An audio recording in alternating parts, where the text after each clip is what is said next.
The cargo crate weighed 800 pounds, maybe more. David Cole lifted it anyway, muscles straining as he carried it across the loading bay without a grunt.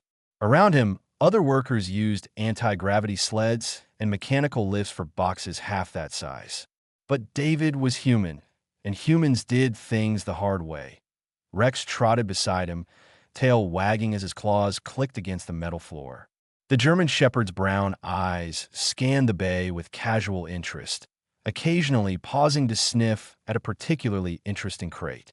To David, Rex was just a dog. To everyone else on Station Harmony, Rex was a tame predator from the deadliest planet in known space. David set the crate down with a heavy thud that made nearby aliens flinch. A Pytharan Doc's supervisor, its tentacles wrapped nervously around a data pad, approached with obvious reluctance. "Mr. Cole, that shipment is cleared for Bay 7, the supervisor said, its voice translator rendering the whistles and clicks in a standard trade language. "Got it," David replied, wiping sweat from his forehead. "Rex, come." The dog immediately fell in a step beside him. They had been together for 3 years now, ever since David found him half-starved on a forgotten colony world. Nobody wanted a dog out in space. Dogs needed food, attention, and exercise. Most people said keeping one was impractical. David had never cared much about practical. Station Harmony sprawled across 3 miles of interconnected modules, housing over 50,000 residents from dozens of species. Humans were rare here. David knew of only 2 others on the entire station. Most aliens found humans unsettling. Too strong, too fast, too aggressive. The stories from Earth did not help. Tales of a world filled with megafauna predators, deadly microorganisms, and natural disasters that would sterilize gentler planets. David did not mind the space. Rex did not mind either. The dog had accepted station life with the easy adaptability that made his species survive everywhere humans went. They reached Bay 7 and began unloading. The work was mindless, which suited David fine. Lift, carry, stack, repeat. Rex lay nearby, content to watch and occasionally chase his tail when boredom struck. "That is the human." The voice came from behind.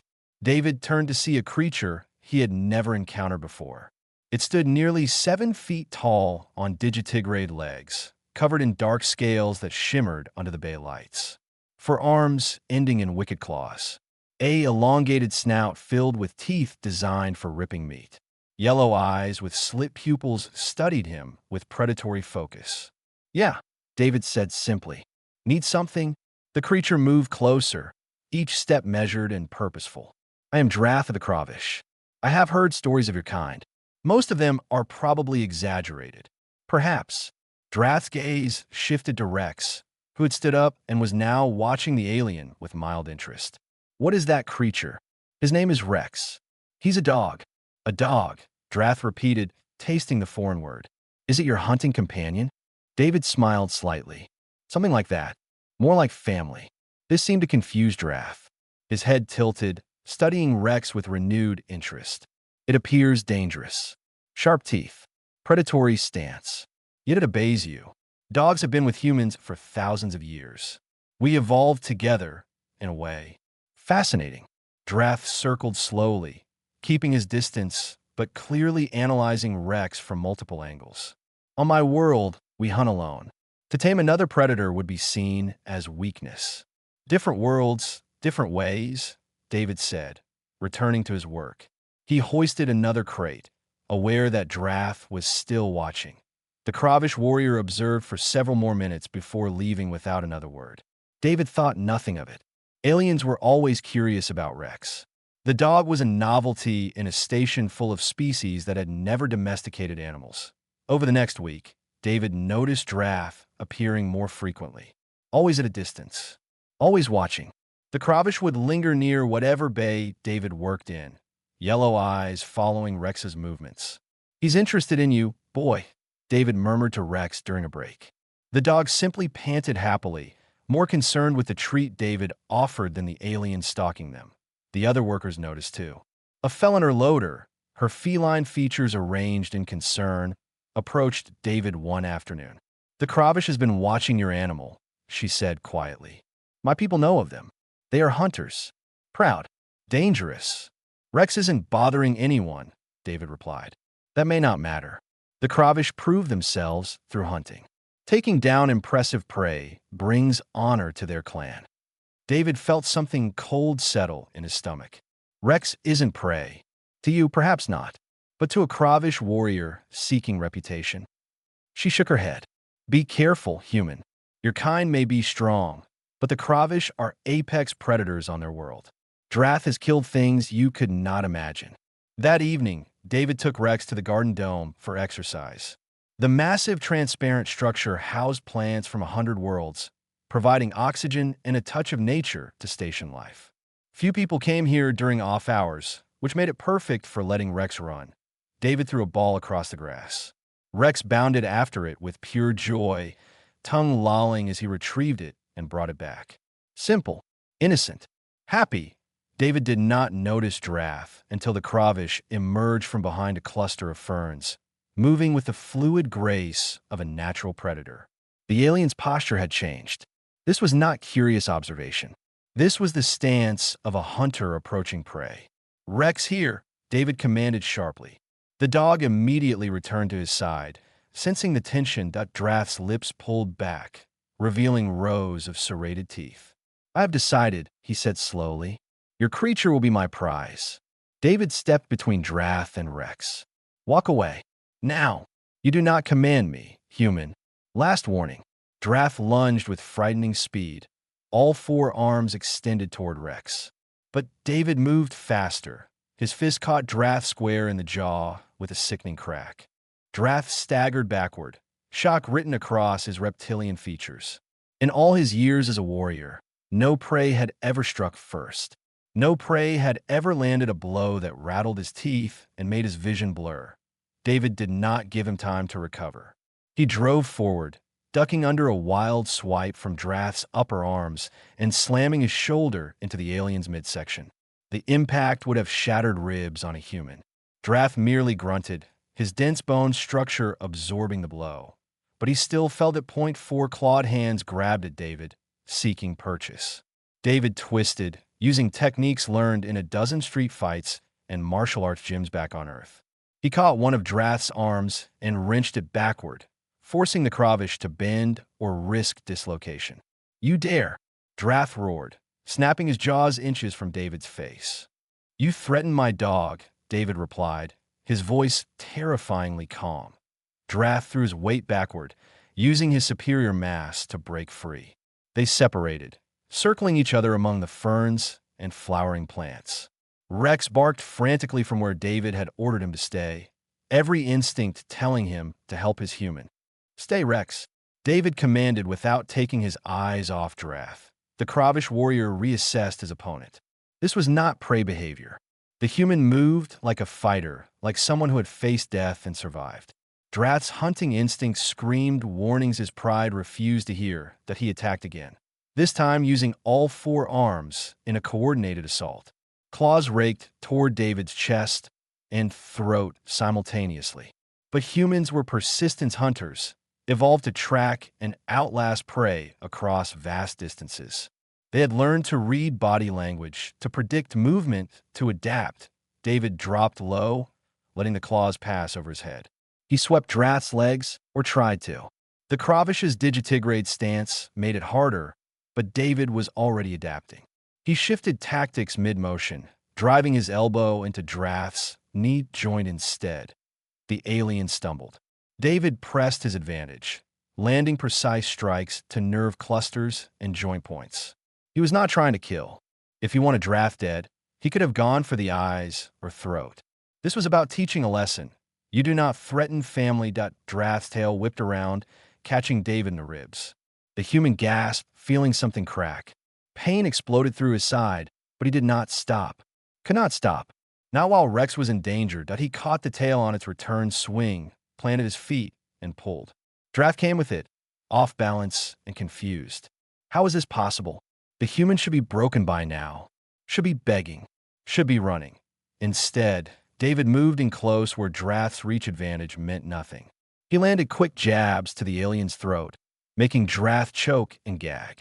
Then David hooked his leg behind Draft's and pushed. They went down together in a tangle of limbs. In grappling range, David's training meant everything. He had spent years learning how to control opponents bigger and stronger than himself. Draft had 4 arms, but David knew how to neutralize them one by one. That he caught one arm, hyperextended it, then trapped it against his body. Another arm he redirected into Draft's own chest. The third he simply avoided, keeping position so it could not reach him effectively. The fourth he finally caught in a lock that made Draft howl. "Submit," David growled. "Never. Kravish, do not submit. Then you're going to get hurt." David applied pressure. Draft thrashed, his powerful body bucking and twisting. But leverage was leverage. Physics did not care how strong you were. The joint bent in ways it was not meant to bend. "Submit." Still Draft fought, pride warring with pain. David shifted his weight, adding more pressure. One of Draft's arms hung useless now, possibly dislocated. Still the alien refused to yield. Rex barked urgently. David glanced up to see station security rushing into the garden dome, weapons drawn. A Pithran officer raised what looked like a stun rifle. "Freeze, both of you." David immediately released Draft and raised his hands, breathing hard. Blood dripped from cuts on his arms where Draft's claws had found purchase. His ribs screamed with every breath. But he was standing. He had won. Draft lay gasping on the ground, staring at David with something between rage and disbelief. Around them, crushed plants and disturbed soil marked the violence of their fight. "What happened here?" the security officer demanded. "He attacked my dog," David said simply. "I stopped him." "The human lies," Draft snarled, struggling to his feet with 3 working arms. "I was hunting legitimate prey. Rex is not prey. He's family." "Family." Draft spat the word like a curse. "He is an animal, a lesser creature." David took a step forward, ignoring the security officers. "Say that again, please." Something in David's eyes made Draft hesitate. The human was injured, bleeding, ribs possibly broken. But his stance promised more violence if pushed. Promised that David would fight until he physically could not anymore. The security officers moved between them. "Enough. Both of you are coming with us." As they were led away, Draft kept glancing at David. The human walked slowly, obviously in pain, with Rex pressed close to his side. The dog whined softly, concerned for his human, and David's hand, despite his injuries, rested gently on Rex's head in a gesture of comfort.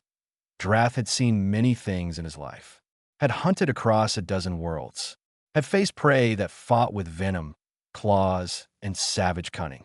But he had never seen anything like this. A creature so willing to endure pain, to risk death for another being. The Kravish did not understand love. They understood strength, dominance, and survival. They hunted alone and trusted no one fully. The concept of fighting not to establish rank, but to protect was alien to everything Draft knew. As they entered the security station, other Kravish warriors emerged from a docked ship. They had come to retrieve supplies, but stopped when they saw Draft being escorted in, injured and subdued. Their leader, Vren, approached the security officers. "What has happened to my warrior?" "He attacked a civilian's animal companion," the Pithran officer explained. "The human defended his property." "Property," David interrupted, his voice sharp despite his exhaustion. "Rex isn't property. He's family." Vren's eyes moved from Draft to David to Rex. The dog sat calmly despite the tension, trained and disciplined. The human stood defiant despite visible injuries. And Draft, proud Draft, who had claimed 7 hunting trophies, looked shaken. "This requires discussion," Vren said finally. "My warrior has acted without wisdom. We will hear the full account." As they filed into an interrogation room, David kept one hand on Rex's collar. The message was clear to everyone watching. Threaten the dog, and you fought the human. And fighting a human meant fighting something that refused to quit. The interrogation room felt too small with 3 Kravish warriors, 2 security officers, 1 human, and a German shepherd crammed inside. David sat in a chair designed for smaller species, his ribs wrapped in emergency medical tape. Rex lay at his feet, alert but calm. Vren studied the security footage on a datapad, watching the fight 3 times without comment. His expression remained neutral, but his tail twitched with what might have been surprise. The evidence is clear, the Pithran security chief said. Drath initiated aggression toward a registered companion animal. Mr. Cole acted in defense. By station law, he was within his rights. Vren set down the datapad. What are the charges? That depends on Mr. Cole. Does he wish to press charges for assault? All eyes turned to David. He looked at Drath, who glared back with wounded pride mixed with something else. Confusion, maybe, or the beginnings of respect. No charges, David said. The room erupted. The security officers looked shocked. The other Kravish warriors exchanged glances. Even Rex lifted his head in surprise. Mr. Cole, I must advise you that assault of this nature typically results in detention and fines, the security chief said. You have grounds for compensation. I don't want compensation. I want to go back to work. Vren leaned forward, his yellow eyes intense. Why? My warrior attacked your companion. By our laws, he has brought dishonor to his clan. You have the right to demand satisfaction. David scratched Rex behind the ears, making the dog's tail wag. He didn't know better. Now he does. You believe a single fight teaches wisdom. It's a start. David stood carefully, wincing at the movement. Look, I don't know your culture, but in mine, we don't hold grudges over misunderstandings. Drath thought Rex was prey. He was wrong. We settled it. That's enough. Vren rose as well, his full height imposing even in the cramped space. You are either very wise or very foolish, human. I cannot tell which. Probably a bit of both. I would speak with you privately. You and your companion. The security officers hesitated, but David nodded. They cleared the room, leaving only David, Rex, Vren, and Drath. The wounded warrior had not spoken since they arrived, just stared at the floor with his injured arm held close. Vren circled David slowly, examining him the way a merchant might examine unusual goods. You fight well for someone not of a warrior culture. Earth is a warrior culture. We just don't always admit it. Explain. David sat again, Rex immediately pressing against his leg. We've been fighting since before we were fully human. Fighting predators, fighting the environment, fighting each other. Every human alive is descended from survivors. We learned to cooperate because alone we died. We learned to fight smart because we were not the strongest or fastest or toughest. We just refused to give up. And the creature? This dog. Wolves were predators that hunted our ancestors. We should have been enemies forever. But somewhere, thousands of years ago, we found common ground. We fed them scraps. They warned us about danger. Over generations, we changed each other. Wolves became dogs. Humans became, I guess we became the kind of species that adopts other predators. Vren's tail swished thoughtfully. The Kravish have no such history. We trust only bloodkin, and even then not always. Other species are prey or threat. Nothing between. Must be lonely. The simple statement hit Vren harder than any blow. He looked at Rex, who gazed back with friendly curiosity. Looked at David, whose hand rested on the dog's head in a gesture of casual affection. Looked at Drath, who sat alone despite being surrounded by his clan. Drath, Vren said sharply. Why did you hunt the human's companion? Drath finally spoke, his voice rough. To prove my worth. To bring honor. To show that I am a worthy hunter. And what did you prove? Silence. You prove you do not recognize strength when you see it. Vren gestured to David. This human, half your size, defeated you. How? He fought without honor. Used tricks and deception. He used intelligence, Vren corrected. He adapted. He protected something weaker than himself instead of saving his own hide. These are not weaknesses, young fool. These are why humans left their death world and conquered space while we still hunted in jungles. David shifted uncomfortably. We didn't conquer anything. We just spread out. Met other species. Tried to fit in. You are too humble. Vren turned back to his warrior. Drath, you will apologize. Formally. Apologize? To prey. To family. Vren's voice dropped to a dangerous growl. I have watched the recording. The human did not fight to establish dominance. He fought to protect. Do you understand the difference? He had you beaten, injured, at his mercy. And he stopped. He could have killed you easily. Instead, he showed restraint. Drath slowly looked at David, really looked at him for the first time. Saw the careful way David held himself to minimize pain. Saw how Rex leaned against David's leg, offering support. Saw the determination in eyes that had refused to yield even when injured. I do not understand, Drath admitted quietly. Why protect an animal with such ferocity?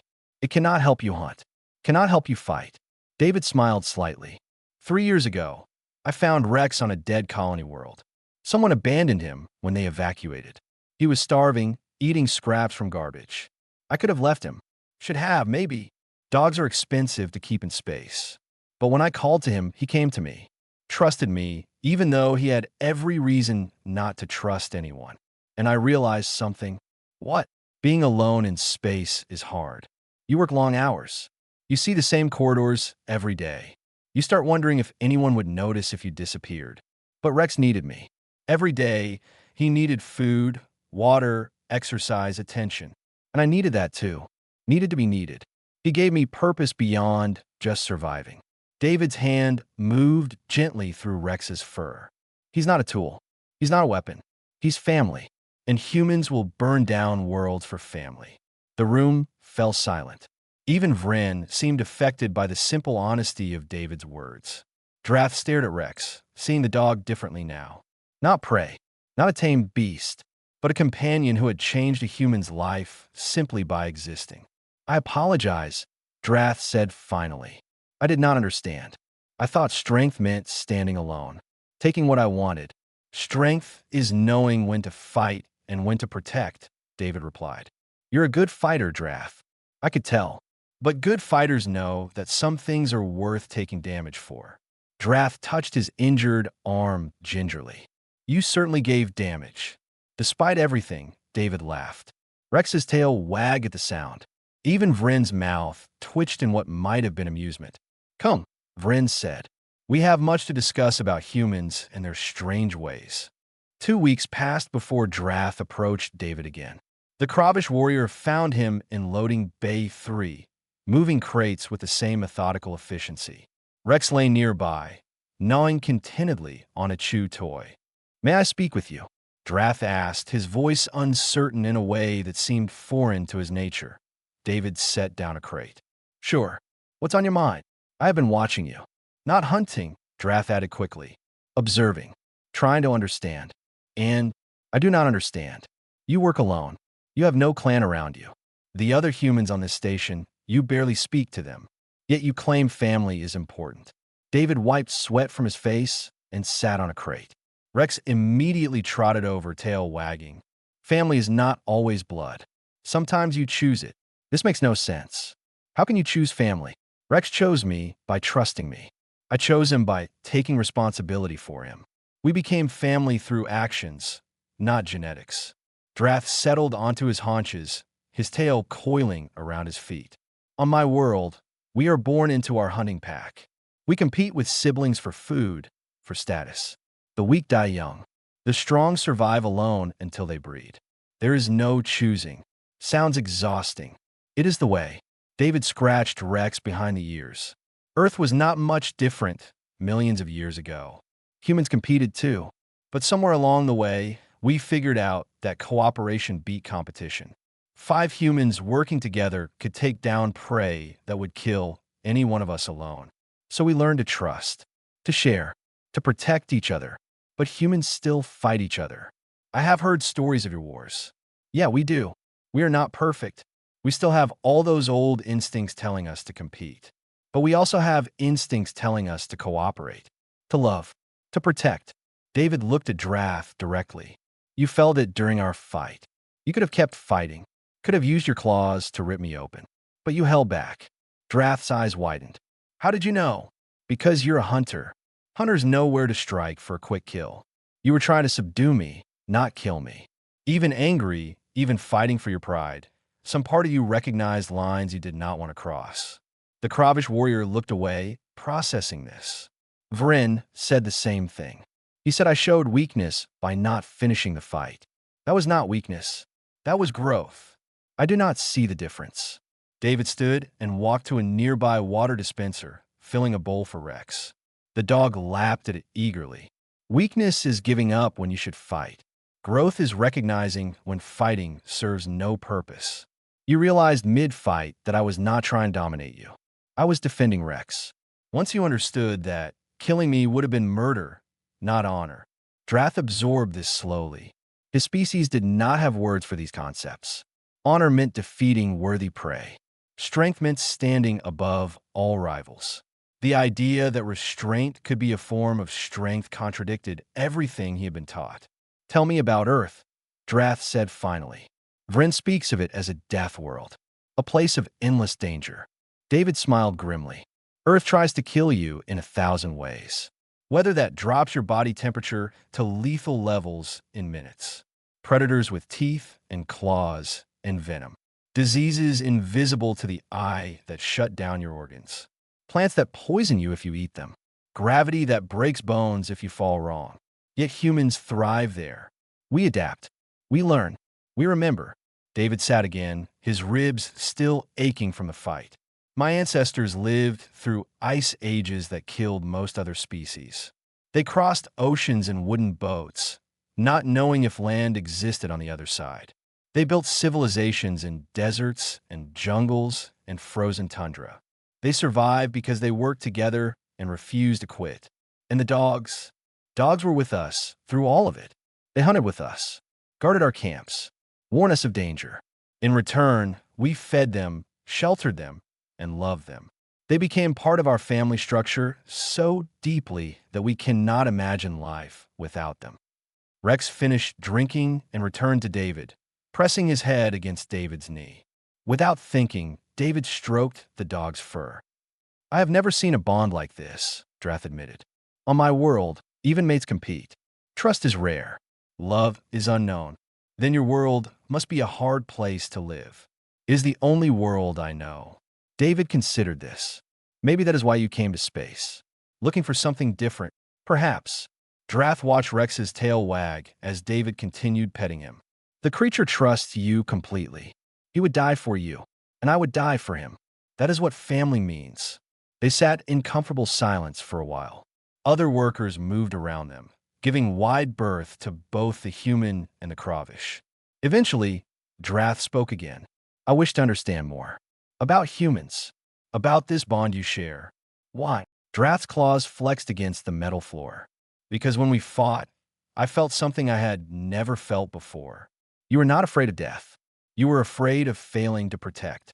That is a different kind of fear. A stronger kind. Fear for others often is. I want to know what that feels like. To have something worth protecting more than myself. David studied the alien warrior. Saw genuine curiosity mixed with loneliness in those yellow eyes. Drath was trying to bridge a gap between his nature and something he did not fully understand but recognized as valuable. It is not easy, David warned. Caring about others means you can be hurt, means you will worry, means you will sacrifice things you want for their sake. I know sacrifice. Every hunt requires sacrifice. This is different. You do not sacrifice for victory. You sacrifice because someone else's happiness matters more than your own.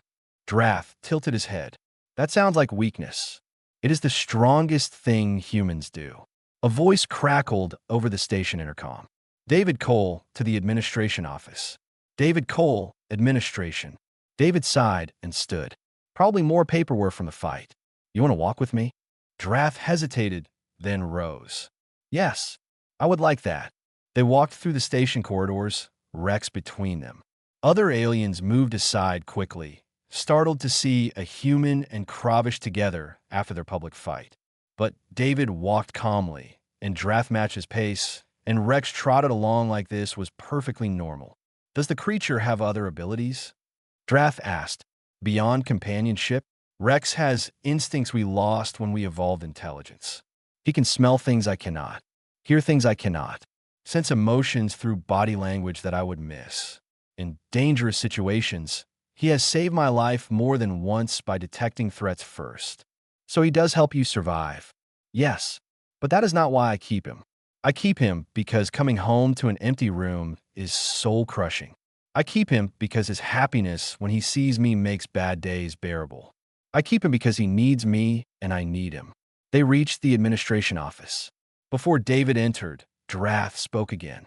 Thank you, human David, for not killing me when you could have. For teaching me that strength has many forms. David smiled. Call me just David, and you're welcome, Drath. As David entered the office with Rex, Drath stood in the corridor, thinking about bonds and family and the strange human who chose to protect rather than conquer. The alarm went off during third shift when most of the station slept. David woke instantly, years of light sleeping honed by life and space. Rex was already on his feet, ears forward and alert. David checked his datapad. Emergency message from station security. He dressed quickly and headed toward the docking bays. Rex at his heels. The scene he found was chaos. Security officers surrounded a battered cargo ship that had tried to leave without clearance. Vren and 3 other Kravish warriors stood near the security cordon, their body language radiating barely controlled rage. What happened? David asked, approaching the Pytharan security chief. Smugglers. We caught them during a random inspection. They have illegal cargo. What kind of cargo? The security chief's tentacles twisted with distress. Living beings. Kravish young. 3 of them, taken from frontier colonies and meant for fighting rings. David felt ice settle in his stomach. He looked at Vren, saw the fury in the clan leader's eyes. They have your children, not our clan, but they are Kravish. They are young. They are terrified. Vren's claws extended and retracted repeatedly. The smugglers threatened to kill them if we try to board. What do we know about the smugglers? A felon officer pulled up scanner data. 6 crew members, armed with military-grade weapons. The ship is old but sturdy. They have barricaded themselves in the cargo hold with the cubs. David studied the ship's schematic on a datapad. Your security teams, are they trained for close-quarters combat? We're trained for riot control and detainment, not assault operations. Those cubs do not have time for us to wait for backup, Vren growled. Every moment they remain with those criminals is torment. David made a decision. I will go in. Everyone turned to stare at him. Absolutely not, the security chief said. You are a civilian. I'm also human. We are very good at violence when necessary. David zoomed in on the ship schematic. The corridors are narrow, perfect for someone who knows how to fight in confined spaces. Rex and I can navigate those passages better than a full security team. You would do this? Vren asked, his voice carefully neutral. Risk yourself for young who are not your kind. They are children being hurt by criminals. That is all I need to know. Drath pushed through the crowd. If the human goes, I go with him. Drath, no, Vren began. He taught me about protection, about fighting for others instead of glory. Drath looked at David. Let me prove I learned the lesson. David considered this. Having a Kravish warrior along might help calm the cubs once they reach them. Can you follow my lead? Do what I say even if it seems wrong. Yes. Then gear up. We go in 5 minutes. The security chief provided them with basic armor and communication devices. David refused weapons. Guns in tight corridors risk hitting the cubs. We do this with hands and claws. That is madness, the felon officer said. That is human, David replied. They approached the ship through a maintenance airlock that bypassed the main entrance. Rex's ears swiveled, picking up sounds David's human hearing missed. The dog's tail was down, serious, all playfulness gone. He knew they were hunting. Inside, the ship reeked of stale air and fear. David moved through the corridors in a tactical crouch, every sense alert. Behind him, Drath followed surprisingly quietly for such a large being. Rex ranged ahead, clearing corners and passages with practiced efficiency. They heard voices before they saw anyone. 2 smugglers stood guard outside the cargo hold entrance, both armed with plasma rifles. David signaled Drath to wait and assess the situation. 30 feet of straight corridor. No cover. 2 armed opponents. Standard tactics would fail David did something the smugglers never expected. He stood up and walked toward them openly, hands visible and empty. "Hey, you guys lost?" he called out. The smuggler spun, weapons rising. "Stop right there." "Easy. I am just looking for Base 7. This ship looks like Base 7. This is not Base 7, you idiot. Get out."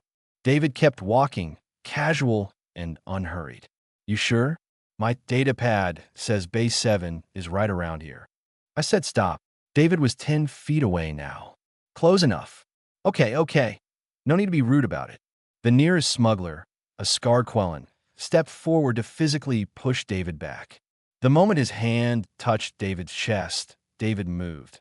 His hand clamped on the Quellan's wrist and twisted, redirecting the plasma rifle toward the ceiling. His other hand struck the alien's throat, making him choke and stumble. David swept the legs, sending the smuggler crashing down, and caught the rifle before it fell. The second smuggler fired. But Drath was already there, moving with the speed that made Kravish apex predators. Forearms grabbed the smuggler and lifted him off his feet. One squeeze, and the alien went limp, unconscious but alive. "Good restraint," David said. "I am learning." Rex growled low, warning them someone approached from behind. David spun as two more smugglers rounded the corner. He threw the plasma rifle like a spear, the heavy weapon catching one smuggler in the face. Drath charged the other, his roar echoing through the metal corridors. The fight was brief and brutal. David used every dirty trick he knew, exploiting the narrow space to prevent the smugglers from using their numbers. Drath followed his lead, controlling rather than killing, learning to disable rather than destroy. When the corridor cleared, they reached the cargo hold door. It was locked and reinforced. "Two more inside with the cubs," David said, checking his scanner. "We need to breach fast before they hurt anyone." Drath examined the door. "I can break it, but they will hear me coming.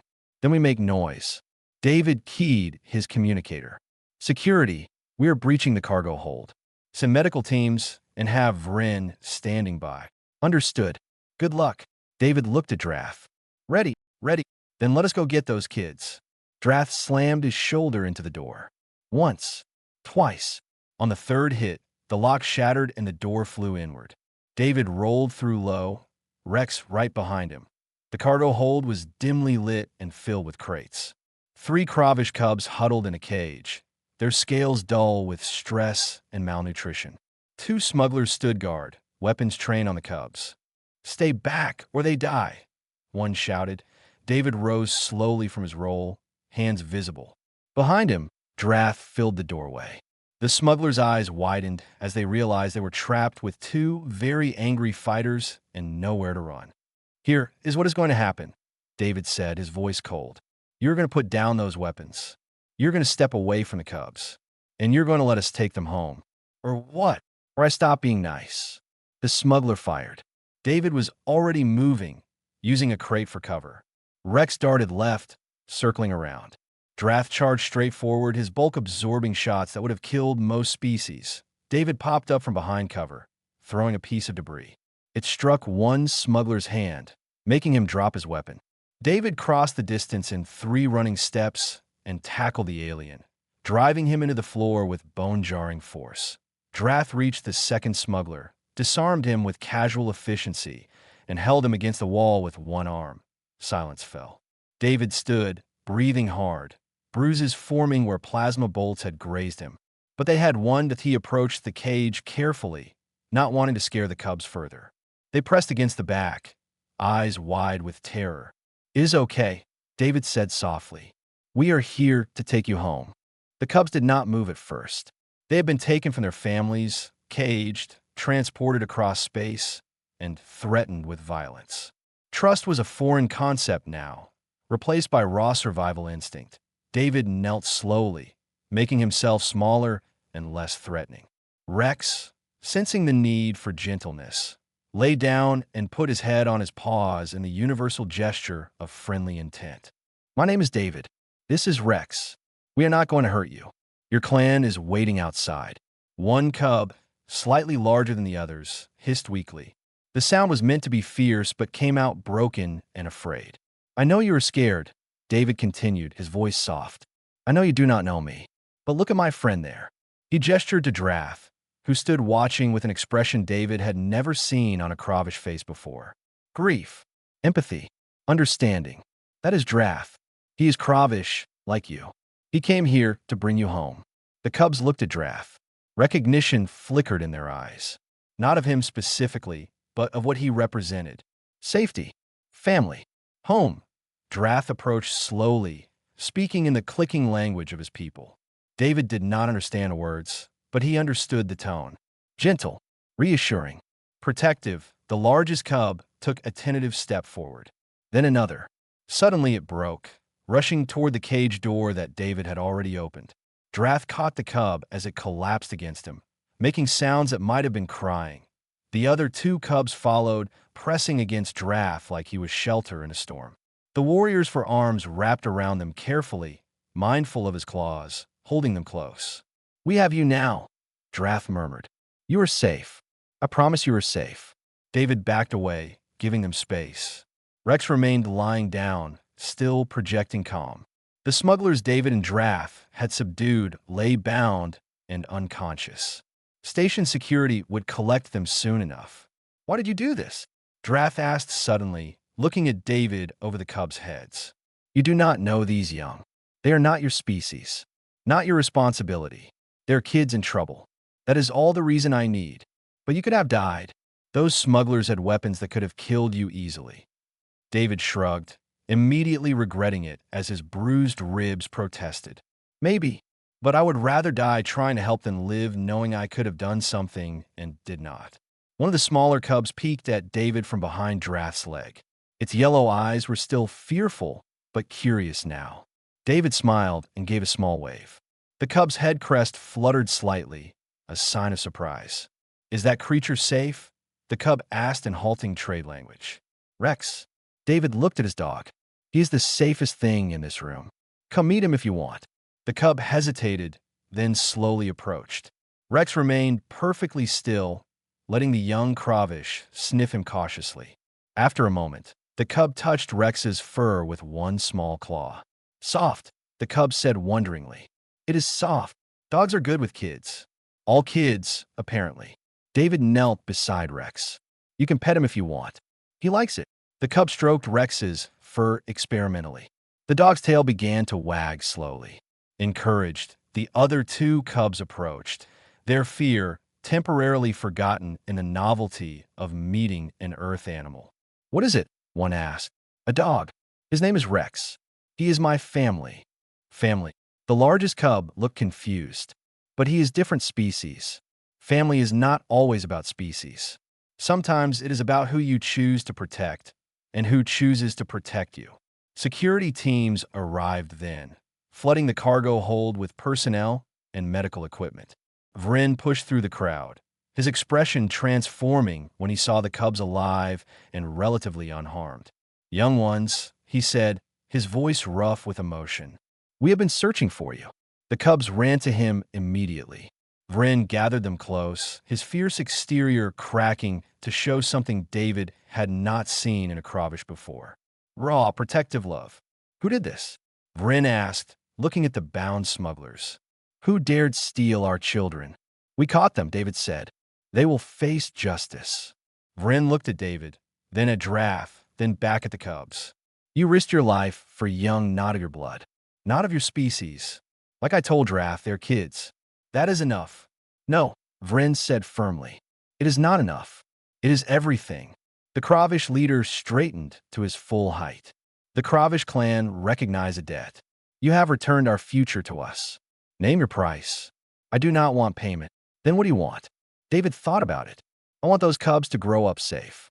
I want them to know that the galaxy has people who will fight for them. I want them to never feel that afraid again. Vryn studied David for a long moment. Then he placed one clawed hand on David's shoulder, careful not to hurt him. You are a strange creature, human David. Weak by our standards, yet you face danger without hesitation. Small, yet you stand between threats and innocence. You should not exist by the logic of survival. Yet here you stand. Humans do not follow logic very well. No, you follow something stronger. Vren looked at the cubs, who were being checked by medical personnel. You follow what you call love. What we are only now beginning to understand. Over the next weeks, word spread through Station Harmony about what happened. The story changed with each telling, becoming more dramatic and less accurate. But the core truth remained. A human and a Kravish had walked into danger together to save children that were not their own. David returned to his cargo work. Drath requested permission to remain on the station, to continue learning about humans and their ways. Vren approved, assigning him to act as liaison between the Kravish and human communities. The cubs recovered, their physical injuries healing faster than their emotional ones. But they visited David and Rex regularly, drawn to the gentle human who had rescued them and the soft earth creature who never judged or threatened. Point one day, nearly a month after the rescue, Vren called for a formal gathering in the station's central plaza. Representatives from dozens of species attended, curious about what the Kravish had to announce. Vren stood at the center, David beside him with Rex at his feet. Drath stood nearby with the three cubs, who had grown healthier and more confident with time. The Kravish have been warriors for 10,000 generations, Vren announced, his voice carrying across the plaza. We have prided ourselves on strength, on hunting prowess, on standing alone against all challenges. He paused, letting his words sink in. We were wrong. Shocked murmurs rippled through the crowd. We met a human, a single human with his animal companion. We thought him weak because he showed compassion. We thought him prey because he chose protection over aggression. We were wrong about everything. Vren placed his hand on David's shoulder again. This human taught us that strength comes in many forms, that fighting to protect is nobler than fighting to dominate, that family is chosen through actions, not just born through blood. He turned to address David directly. You could have let us handle our own problems. You could have stayed safe while others fought. Instead, you walked into danger knowing you might die, asking nothing in return except that children be saved. The Kravish formally recognized David Cole and his companion Rex as pack guardians. You are family to our clan. Your enemies are our enemies. Your battles are our battles. And we will stand with you as you stood with our young. David looked uncomfortable with the attention. I just did what was right. Exactly, Drath said, stepping forward. You did what was right when it was dangerous, when it was foolish, when you had every reason to walk away. That is what makes humans dangerous. Dangerous? Someone in the crowd asked. Yes, Drath replied, looking at the assembled aliens. I fought this human. I am trained warrior, apex predator from a harsh world. I lost, not because he was stronger or faster, but because he refused to quit, because protecting his companion mattered more than his own safety. He gestured to the cubs. I watch him rescue these young. Watch him risk plasma fire and armed criminals. Watched him comfort them afterward with the same gentleness he shows his dog. Humans are dangerous because they decide who is family, and then they will move stars to keep that family safe. The crowd absorbed this. Many had heard stories of Earth, of the death world that produced humanity. They had imagined humans as savage warriors, unstoppable killers. This painted a different picture, more complex, more frightening in some ways. An elderly Pithran in the crowd spoke up. Is this true for all humans? David considered the question. Most of us, I think. We argue about everything. We fight and disagree and make mistakes. But when someone threatens what we love, when innocent people need help, yeah, most humans will step up. It is how we survived Earth. It is how we will survive out here. He looked down at Rex, who sat calmly despite all the attention. And we do not do it alone. We find companions, friends, family. We build connections that make us stronger than any individual could be. Vren raised his voice again. Let it be known across Station Harmony and beyond. The Kravish and humans stand together now. We have learned from each other. Strength and compassion. Hunting skill and protective instinct. Apart, we are formidable. Together, we are unstoppable. The gathering ended with formal acknowledgments and celebrations. David slipped away as soon as he could, uncomfortable with being the center of attention. Rex followed faithfully. As always, they returned to their small quarters, just David and his dog in a room barely large enough for both. David sat on his bed, and Rex jumped up beside him, resting his head on David's lap. "Just another day in space, huh, boy?" David murmured, stroking Rex's fur. The dog's tail wagged, content simply to be with his human. Outside, the galaxy continued spinning. Species rose and fell. Empires expanded and collapsed. But in one small room on Station Harmony, a human and his dog sat together, proving that the strongest force in the universe might just be the simple choice to care for another living being. And somewhere nearby, a Kravish warrior named Drath stood guard, having learned that protecting others was not weakness, but the truest form of strength.